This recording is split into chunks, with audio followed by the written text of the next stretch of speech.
ये पिताजी को बताया गया था, हम वहीं थे, पिताजी के साथ थे। 20पंथी गोटी में उन्होंने बताया कि वो स्थान ठीक नहीं है, वहाँ मांस पकाया जाता है और वहाँ 2 कब्रें गड़ी हुई हैं। जब वहाँ की नींव खोदी गई तो 2 कब्रें निकली। उन्हें कैसे ज्ञान था? ये ज्ञान इन्हीं से विद्याओं से सिद्ध होते हैं। बस हम ये कहना चाहते हैं कि साधना करनी चाहिए, भक्ति भाव से करना चाहिए। साधना से मंत्रों की सिद्धि होती है, जाप करने से नहीं। जाप तो बताया गया है साधना के लिए, क्योंकि जब तक तुम जाप करोगे तब तक उपवास भी करोगे, व्रत भी करोगे, साधना भी करोगे। और जो व्यक्ति साधक है उस व्यक्ति को मंत्र के जाप करने की जरूरत नहीं है, उसे सिद्धियां अपने आप ही हो जाती हैं। इसलिए सारी रिद्धियां किसको होती हैं? साधु को, श्रावक को नहीं होती। क्यों होती हैं? क्योंकि वो साधना करते रहते हैं। 3-3 घंटे सामायिक करनी है, उपवास करने हैं, स्वाध्याय करना है, ध्यान करना है, जाप करना है। करना ही क्या है? रात रात भर लग जाए तो रात रात भर जाप करें मन। आचार्य विमल सागर जी महाराज 12 बजे उठ करके 4 बजे तक जाप करते थे। 4 घंटे में कितनी जाप करते होंगे? वो बताते थे कि 100 माला उनकी डेली उन्हें करना है पूरे 24 घंटे में करनी है। और ये जाप करनी है रिद्धियों की, मंत्रों की, इसलिए नहीं कि हमें सिद्धि हो जाए, नहीं, इसलिए नहीं। उन मुनि महाराजों को नमस्कार करना है जिन मुनि महाराज पर ये रिद्धियां हैं। उनकी रिद्धि के जाप से हमारे अंदर शक्ति का प्रभाव होता है और उस शक्ति से हम उपवास कर सकते हैं, हम व्रत कर सकते हैं, हम समाधि कर सकते हैं, साधना कर सकते हैं। इसके लिए हम उनकी जाप कर रहे हैं। इसके लिए नहीं कि हमें कोई मंत्र सिद्धि हो जाएगी तो हम दुनिया को बताएंगे, तो एक सिद्धि नहीं होगी। उन्हें सिद्धि होगी, लेकिन इतनी सिद्धि होने के बाद भी उन्हें जरा सा भी अहंकार नहीं छू सका। यह बात सबसे बड़ी आती है। अहंकार ने छुआ नहीं, इसलिए विद्याएं उनके पास बनी रही। अंत में क्या कर गए? वो विद्याओं को किसी को दे गए। उन्हें क्या करना है? कौन भी विद्या को पकड़े हुए थे? विद्या खुद आ जाए तो हम क्या करें? हम कौन तुम्हें पकड़ने गए थे?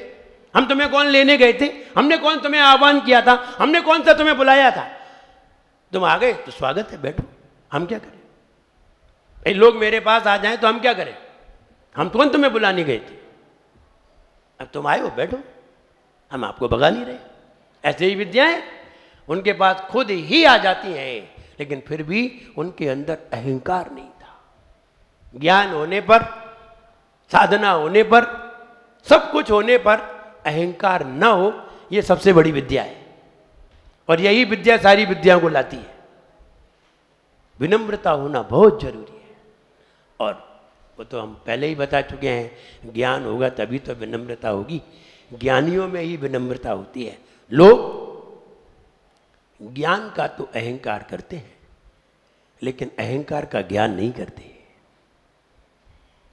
ज्ञान का तो अहंकार कर लेते हैं, लेकिन ज्ञान का, अहंकार का ज्ञान नहीं कर पाते। तो लोग हैं अपना ज्ञान दिखाने आ जाते हैं। ऐसे कई लोग कहते ना, शब्द का बहुत ज्ञान आचरण ही न हो बे, ऐसा ज्ञान आदमी में अभिमान लाएगा। शब्द का बहुत ज्ञान आचरण ही न हो बे, ऐसा ज्ञान आदमी में अभिमान लाएगा। शब्द का तो ज्ञान है, समय सार पढ़ लिया है, जानते हो जैसे समय सार क्या होता है। समय सार पढ़ लिया, माइक में चिल्लाना सीख लिया है, तो क्या ज्ञानी हो गए? समय सार पढ़ लिया तो क्या ज्ञानी हो गए? किसने कहा कि तुम ज्ञानी हो गए? मुझे लगता है और तुम्हारा अहंकार बढ़ गया कि हमने समय सार पढ़ लिया है, इसलिए साधुओं को भी नमस्कार करना बंद कर दिया है। इसलिए पढ़ा था, कुंद कुंद भगवान ने समय सार इसलिए लिखा था। नहीं नहीं, हमने साधु को भी नमस्कार करना बंद कर दिया। बहुत अच्छा किया था, इसलिए समय सार पढ़ा था। कि शब्द का बहुत ज्ञान आचरण ही न होवे, ऐसा ज्ञान आदमी में अभिमान लाएगा। और अपने ज्ञानवान साधुओं को गांव में भी देख कर, ज्ञानवान साधुओं को गांव में भी देख कर होशियारी अपनी वो उनको दिखाएगा। ज्ञानवान साधुओं को गांव में भी देख कर होशियारी अपनी वो उनको दिखाएगा। तो कहने का मतलब ये है कि वो व्यक्ति, जो व्यक्ति दूसरे को ज्ञान दिखाए, तो विमल सागर महाराज ने कभी भी उन्हें अहंकार नाम की तो कोई चीज ही नहीं देखी हमने। एक हम ब्रह्मचारी बन के भी गए तो बड़े प्रेम से उन्होंने बात की, बेटा क्या चाहिए, क्या परेशानी है बता। हमने कुछ नहीं, हमें तो ये बताइए आप जैसी ज्ञान की सिद्धि हमें कैसे हो, आप तो ये बताओ। बोले जो तो बहुत चालाक है। अच्छा श्री जब आए पन्ना में बैठे थे तो हमने उनसे हम उनसे पहले ही पहुंच गए, आचार्य श्री के पहले ही हम पहुंच गए उनके पास, और हमने जाके उनसे बात करना प्रारंभ कर दी। हमने कहा महाराज, बोले क्या चाहिए तुझे, यानी बड़े खुश होकर के पहले सिर पे हाथ फेरा, पीछे लगाई, फिर बोले क्या चाहिए। हमने कहा हमें कुछ नहीं चाहिए, हमें तो ये बताओ आप जैसी विद्या मुझे कैसे प्राप्त हो। अब बड़े उसने सिर पे हाथ फेरते हुए बोले, इतने में आचार्य श्री आ गए। वो कुछ बताने को हुए तो आचार्य श्री आ गए सामने से, तो बोले ये बालक बहुत चालाक है। बोले क्यों, बोले ये मेरी विद्या सीखना चाहता है। आचार्य जी से बोले तुमने मेरी विद्या नहीं सीखी और ये मेरी विद्या सीखना चाहता है, ये ब्रह्मचारी है। तो हंसने लगे। फिर उन्होंने ऐसा नहीं, उन्होंने बताया नहीं, उन्होंने बताया बेटा ऐसा करना और ऐसा करोगे तो ऐसी विद्या तुम्हें भी प्राप्त होगी। हमें बड़ा खुशी हुई। हमने कहा देखो इतने बड़ा, इतना अच्छा ज्ञान और इतने अच्छे ज्ञानी होने के बाद भी कितने सरल है। एक ब्रह्मचारी ने पूछा तो उसे सहज में बता दिया, बेटा ऐसा करना। जो हमसे पूछने आए हम तो कैसे भी नहीं बताएं, मतलब हम उतने सरल नहीं है जितने सरल, और हम तुम्हें बता भी देंगे तो फिर तुम्हारी योग्यता देख करके बताएंगे, ऐसे ही थोड़ी बताएंगे।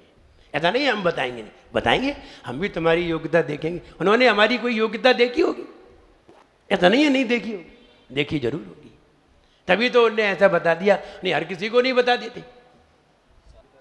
हाँ महाराज कह रहे हैं शास्त्र में ऐसा उल्लेख है कि योग्यता को देख करके ही शिक्षा दी जाती है, हर किसी को हर एक की शिक्षा नहीं दी जाती। मुझे धवल जी पढ़ाया गया, जय धवल जी का अध्ययन कराया गया, कर्णानियों का अध्ययन कराया गया, न्याय पढ़ाया गया, न्याय पढ़ाया गया। क्यों पढ़ाया गया?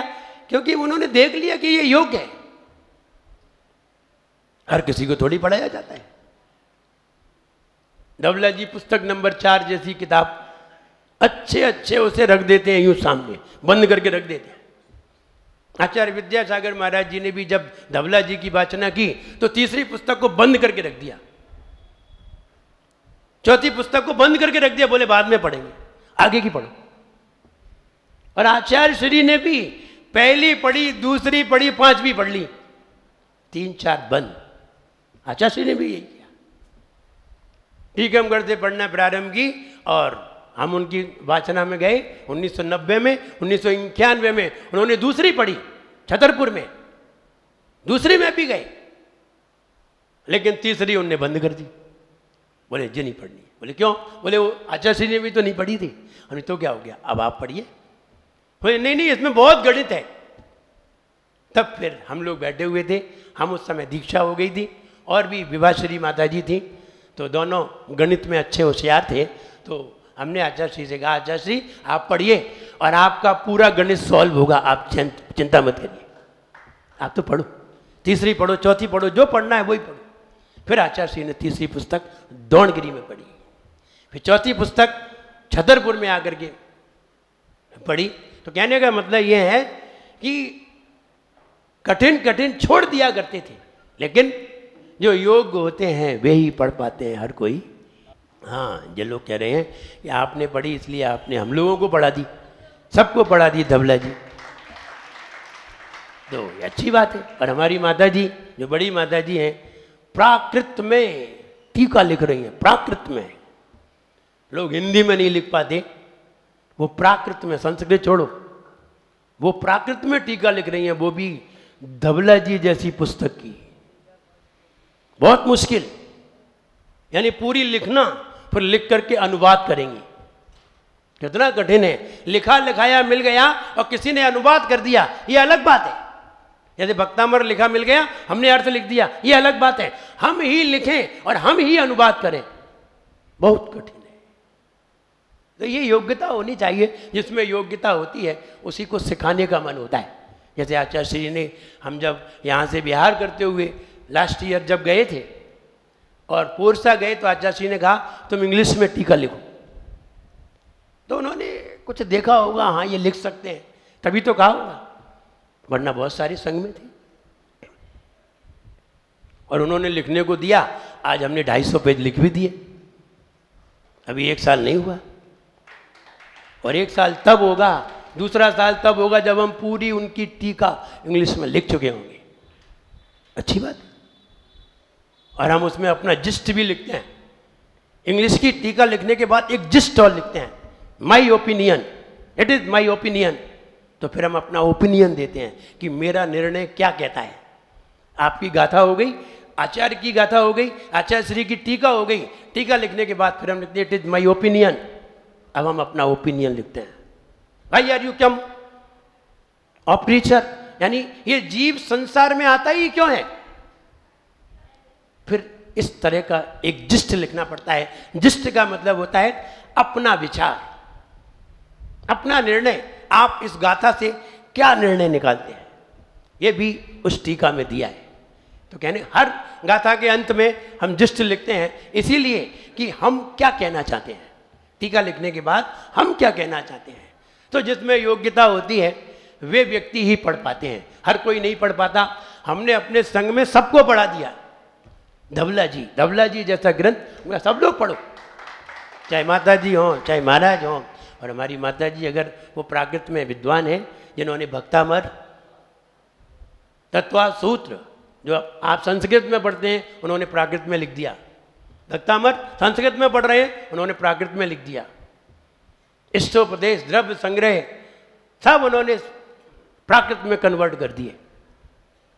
तो कहने का मतलब कोटेशन भी वो प्राकृत में लिखते हैं, वो प्राकृत में लिखते हैं, हम अंग्रेजी में लिख देते हैं। तो प्राकृत, फिर संस्कृत, फिर इंग्लिश, फिर हिंदी, 4 भाषाओं में एक ही कोटेशन। जैसे कि लिखना है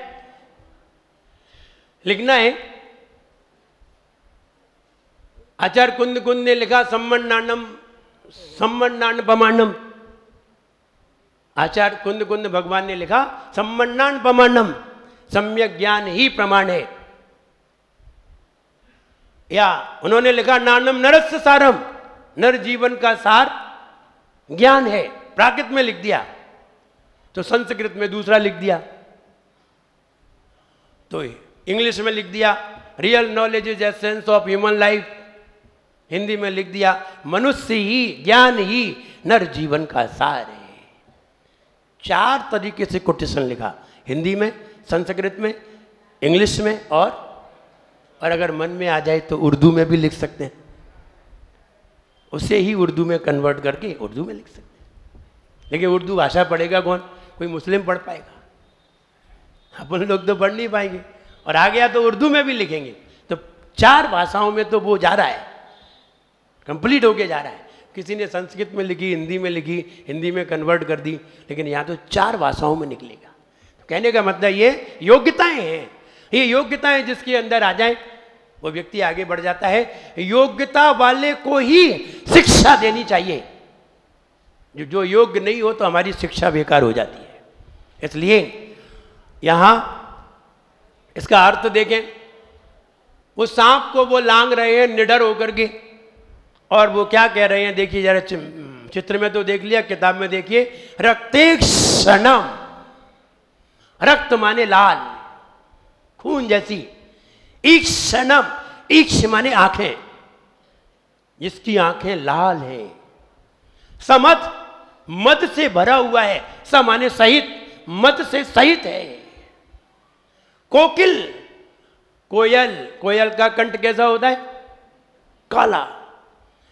कंठ नीलम, कोयल के कंठ जैसा काला, कोयल के कंठ जैसा काला, आंखें जिसकी लाल है, गुस्से में तमतमा गया है। समद, मद भरा हुआ है, यानी मद के सामने वो सामने वाले को मारने के लिए आ रहा है।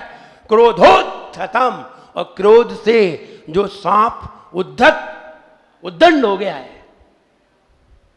फणिन, फण को उत्फण उठाकर, फण को उठाकर के क्रोध में आ गया है। आपतंतम, इतना भयंकर सांप, काला, लाल आंखें, मद से भरा हुआ, और क्रोध में आकर के जिसने फन उठा लिया है मारने के लिए, काटने के लिए, ऐसा सांप आपतंतम, इन फ्रंट ऑफ, सामने आ जाए।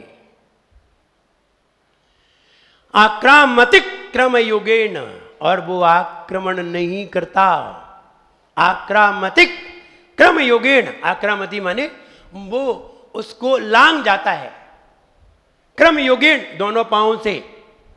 निरस्त शंकस, कोई भी शंका न करता हुआ, कोई शंका मन में नहीं आती कि सांप काटेगा तो क्या होगा, सांप काटेगा कि नहीं काटेगा, कोई शंका नहीं, निशंक होकर के ऊपर से लंघ जाता है। कौन? त्वं नाम, आपके नाम की दमनी, नाग दमनी, नाग के जहर को शांत करने वाली औषधि, नाग के जहर को शांत करने वाली औषधि। आपने देखा हो जो बिच्छू दिखाते हैं, लोगों को आके मजमा दिखाते हैं, डलिया में से बिच्छू निकाल के दिखाते हैं, अपने हाथ में एक जड़ी बूटी बंद कर लेते हैं और बिच्छू को हाथ पे चढ़ा लेते हैं। बिच्छू हाथ पे चढ़ता रहता है, कभी काटता नहीं। ऐसा नहीं है उसके डंक नहीं है, डंक है, लेकिन जब तक उसको वो खुशबू लगेगी तब तक वो काटेगा नहीं।